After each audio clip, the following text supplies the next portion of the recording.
Olá pessoal, sejam bem-vindos. A gente está de volta aí para gravar mais um videozinho, mais uma videoaula, agora para falar sobre comunicações, redes sociais, um tema que vem sendo chamado ultimamente de geografia do cyberespaço. Inclusive, recentemente, na graduação de geografia, essa matéria, essa disciplina passou a ser a cobrada, inclusive com esse nome, Geografia do Cyberespaço. É exatamente a cadeira lá na graduação que se ocupa de falar das telecomunicações, né, das redes sociais, de como é que se comporta, como é que se comportam as pessoas no sentido da territorialidade aí das redes sociais, tá? E, obviamente, como que as telecomunicações ao longo do tempo modificaram o mundo que a gente vive, tá certo? Vamos dar uma olhada então? Seguinte, ó. Geografia do cyberespaço, então, vai ser a maneira como esse tema vai passar a ser chamado. E, bom, queria mostrar para vocês aqui algumas invenções no sentido, né, invenções de telecomunicações, no sentido de melhorar, tornar possível a comunicação entre as pessoas. Então, a primeira forma de você se comunicar com alguém, sem você ter que levar efetivamente essa informação ou contar com coisas no mínimo inusitadas, já foi o telégrafo. Né? Antes do telégrafo, inventado em 1835, se você quisesse algum nível de segurança para levar uma informação para uma outra pessoa, você teria que fazer isso pessoalmente. Né? Por quê?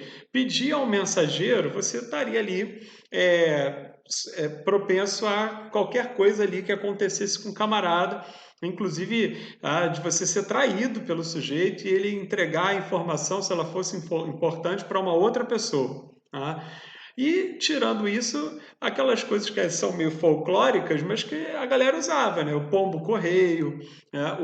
A garrafa, você joga a garrafa no mar e conta com a sorte ali das correntes marítimas levarem a mensagem para um determinado lugar e você ainda dá a sorte de encontrar ali a pessoa ou alguém que esteja apto para receber a mensagem. É uma loucura, né? O pombo correio, né, usava-se, inclusive criava, as pessoas criavam pombos com essa destinação, mas é pombo, né? Não sei se vocês, né, qual é a relação que vocês têm com o pombo aí, mas não parece um bicho muito confiável, né, para você mandar uma informação importante aí. Então podia acontecer milhares de coisas pelo caminho, né? O pombo podia morrer, podia se apaixonar e desviar, então não era seguro, era um inferno. Então o telégrafo ele veio para revolucionar isso. Pela primeira vez você podia enviar uma mensagem para uma outra pessoa de maneira segura, tá?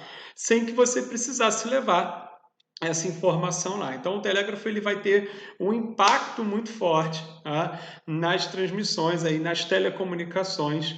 Sem dúvida nenhuma, ele é um marco para a evolução das telecomunicações, tá certo? Aí, voltando, depois do telégrafo, a gente vai ter o telefone, já no final do século XIX, tá? O rádio, no início do século XX, né, em 1921, o descobrimento das ondas, inclusive, né, sonoras, e a possibilidade, né, de fazer transmissões vai ser incorporado, inclusive, ao telégrafo, né? Ele vai deixar de usar fios de cobre e vai passar a usar ondas. A televisão ela vai começar a se popularizar a partir da Segunda Guerra Mundial. Antes disso, a televisão já existia, mas não da maneira como a gente conhece, né? Na Alemanha nazista, por exemplo, as pessoas se reuniam em salas de cinema para assistir televisão. É difícil imaginar como é que é isso, né? Você para uma sala de cinema assistir televisão. Não, havia algumas tentativas de promover a TV, né? Mas ela só começa a se popularizar mesmo a partir aí da Segunda Guerra Mundial. A fibra ótica, que é de 1955, tá certo? Se descobre que é possível enviar dados através aí de um feixe de luz.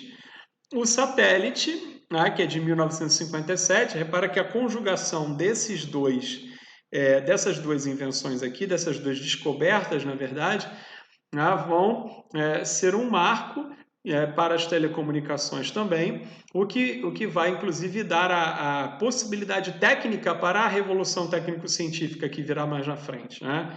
Então você passa a poder transmitir dados aqui com muito mais facilidade, num volume muito maior, através da fibra ótica, e o satélite torna possível transmissões ao vivo, né, para qualquer parte do mundo, certo? A internet é de 1969, né, finalzinho aí da década de 1960. O telefone celular, né, não o smartphone é outra coisa, né? Inclusive, eu coloco aí para vocês, ó, a invenção do smartphone é de 1994, né? Alguém pode me perguntar qual é a diferença? Ó, a diferença é que o telefone celular, ele é um telefone fixo, né? Só que móvel. É ridícula a expressão, né? Mas é isso. Ele liga, ponto. Isso que era o telefone celular no passado. O smartphone já é outra coisa. O smartphone ele já agrega diversas funções. Ó, voltando lá nos slides, o smartphone ele agrega as funções da TV, né, que você pode colocar aqui, isso. Ele agrega as funções do rádio, né? Ele agrega as funções do telégrafo, na verdade o WhatsApp do século XXI, né? É o telégrafo aqui.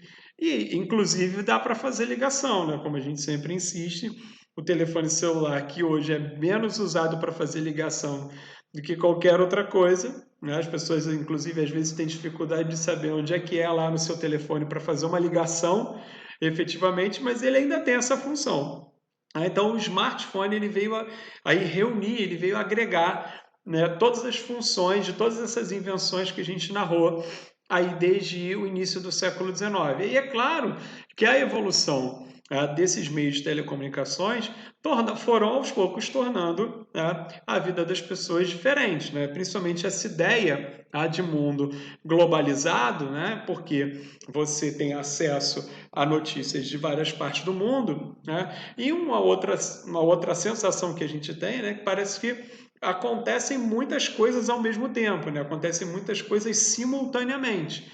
No passado você não tinha muito essa ideia, tá? Essa dimensão, porque simplesmente as notícias não chegavam.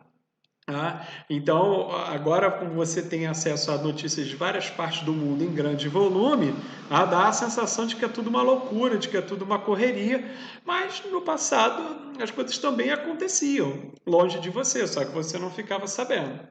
Agora, uma coisa que sem dúvida nenhuma as telecomunicações interferiram sim de uma maneira muito decisiva foi no tempo, né?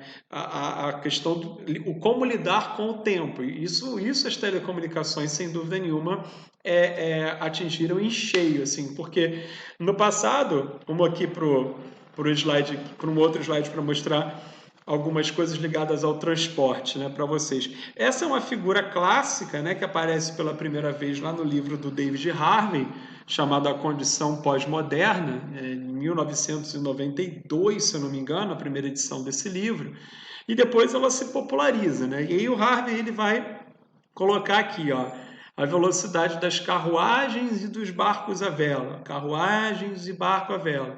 Então, o ritmo das informações chegava muito no ritmo desses meios de transporte aqui também, né? Não tinha lá os meios de comunicação para acelerar o processo, então você tinha que esperar a carruagem chegar com a notícia, você tinha que esperar a caravela chegar com as notícias vindas de Portugal. Então é evidente que o ritmo de vida das pessoas vai ser diferente, né? E depois, mais na frente, já no século XIX, você tem a Maria Fumaça, né? Os trens que já vão dar um outro ritmo para as viagens internacionais, o navio a vapor, que começa a fazer muito sucesso a partir do início do século XX. Essa é uma foto do Titanic.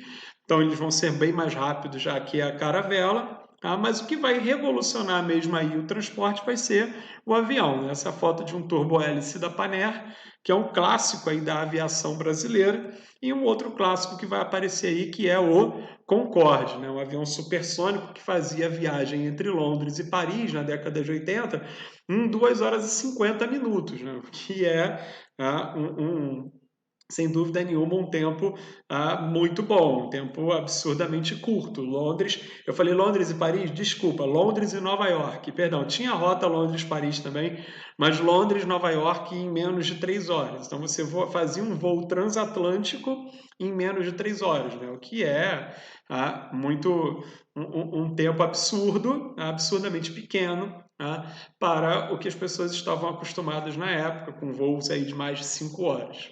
Tá certo? Vou dar uma paradinha e a gente volta para falar das redes sociais de maneira mais específica, tá bom?